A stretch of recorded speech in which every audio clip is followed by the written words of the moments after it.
Every painting has a moment where it either becomes something or collapses under its own weight. That moment is rarely visible in galleries, and it usually happens long before the painting looks complete. This is that moment. Everything that comes later depends on what happens here.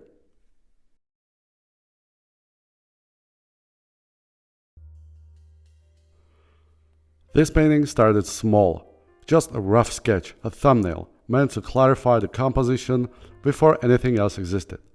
The background changed several times along the way, until the balance finally felt right. Only then did I commit to the drawing itself. And once the drawing was resolved, I transferred it onto the canvas using oil paint. People keep asking me why I paint like this. Why underpainting? Why layers? Why not just paint everything in one go and be done with it? And honestly, sometimes it sounds like they are asking if the old masters were stupid. I've been hearing these questions for years on YouTube, Instagram, Facebook, Patreon, pretty much everywhere. And I get it. If someone has never worked with layering painting, the whole process looks slow, excessive, almost absurd. Why build something only to cover it later, right? Why map values when you could just fill it out with full color? I don't blame anyone for asking. I was once in the exact same place. When I first started painting more seriously, I didn't understand underpainting at all. I thought it was an outdated relic of the past, unnecessary, complicated, slow. I believed real talent meant painting a la prima, one layer, one shot, one miracle. But one day I saw a Flemish painting up close. I remember leaning in and staring at the skin tones, the glowing atmosphere, the softness of the transitions. I felt like the painting was breathing, like light was trapped beneath the surface.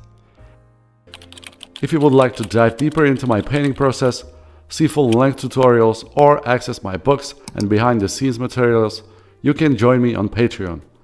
There are over 100 videos and a ton of extra resources waiting for you there. I'm adding new content all the time, so there's always something fresh to learn or explore. You can also subscribe here on YouTube so you don't miss any of the upcoming videos. The Patreon link is in the description. Check it out. And suddenly it hit me. No single layer can do that. That kind of depth comes from the structure, from preparation, from patience. That moment completely changed how I understood painting. Since then, I've spent more than 20 years working with umber and gray underpainting. I've made every mistake a painter can make, ruined countless panels, celebrated a few small victories, and learned most lessons the hard way. That journey shaped me not only as an artist but also as a teacher. So, when someone asks me why bother with underpainting, I usually have two answers. The short is simple. Go to museum. Stand in front of the Rubens, Rembrandt or Van Eyck. The answer is right there. And the longer answer, that's what this video is really about.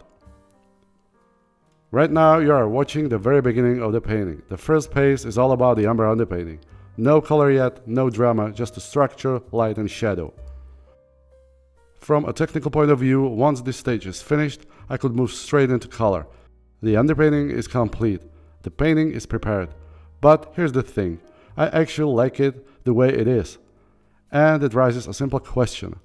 Why shouldn't this already be considered a finished painting? In a way, it becomes a kind of drawing made with a brush and paint. Balanced somewhere between line, mass and atmosphere. I've done this before, leaving certain works at this stage, and some of them naturally became complete pieces on their own. They didn't need anything more. And maybe that's exactly why they stood out among countless other paintings. After all, that's what every artist is really looking for, right? To create something recognizable, something with character. In my opinion, art isn't about blending in, it's about having a presence. It's a quiet victory when someone looks at a painting and says, that has to be this artist, without seeing a signature at all. As I move forward, I transition into what I call partial Grisaille, not a fully grayscale painting, just working in the light areas. If I were painting on complete Grisaille, I would normally need around 5 different gray values. But because I'm focusing only on the illuminated part of the form, I can simplify the process and work with just 2.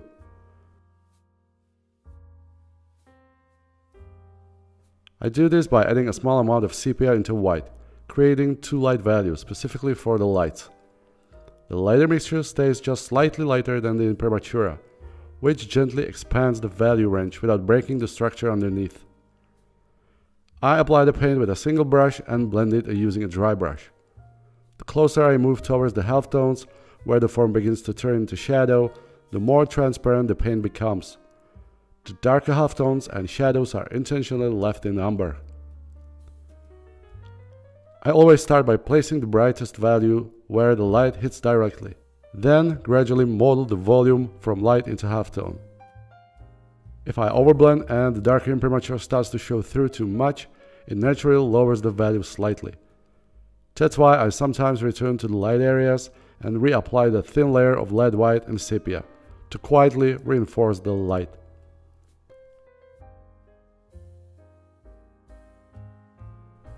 There are a few different ways to approach Grisaille. A painting can be built entirely in shades of gray, the way Ingress often worked, or gray can be used more selectively, mainly in the light areas, combined with the warm tones in the shadows, as we see in Rubens' underpaintings. Rubens worked in a much more relaxed, energetic way, sometimes almost approaching alla prima in the early stages. Jan van Eyck, on the other hand, built form gradually on the light Imprimatura, darkening step by step with extreme precision. So in a way I've borrowed something from each of them. Not to recreate history, but to build a method that feels natural to me. And this is where the dinosaur comes in. You see, I've loved palette art since my childhood, and honestly, I don't know why it took me so long to return to it in my own work. Dinosaurs are visually powerful. They carry a raw presence that immediately captures attention.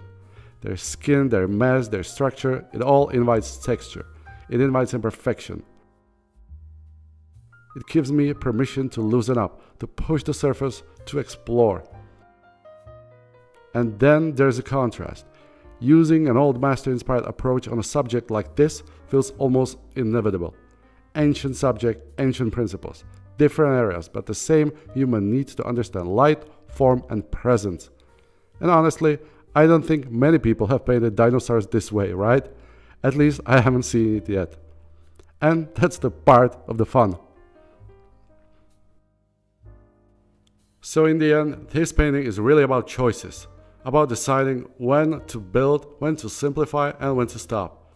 The underpainting, the partial Grisaille, the limited palette, those are just tools to help me think clearly. If the image can stand on its own, if it has presence and character, then it doesn't really matter how many layers it went through, or where the process was supposed to end. At that point, the painting has already said what it needs to say.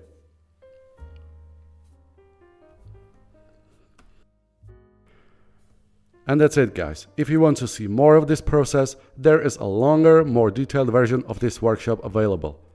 Just hit the join button, become part of the community, and head over to the Old Masters tier, where you will find more tutorials and full-length painting sessions. If you want to go even further, you'll find much more on my Patreon. By joining and choosing a membership, you get immediate access to over 100 posts and videos, full painting process, tutorials, guides, and everything that happens behind the scene in my studio. It's all about painting without shortcuts. If you're serious about developing your craft, that's where the deeper work happens. If you are into cool stickers, prints, and merch, make sure to check out my website at matemerch.com. You'll find regular sales there, and you can get 10% off your entire order by using the discount code M8SALE at the checkout.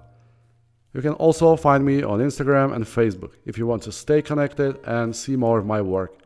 Thanks so much, my mates, and see you in another video. Bye bye.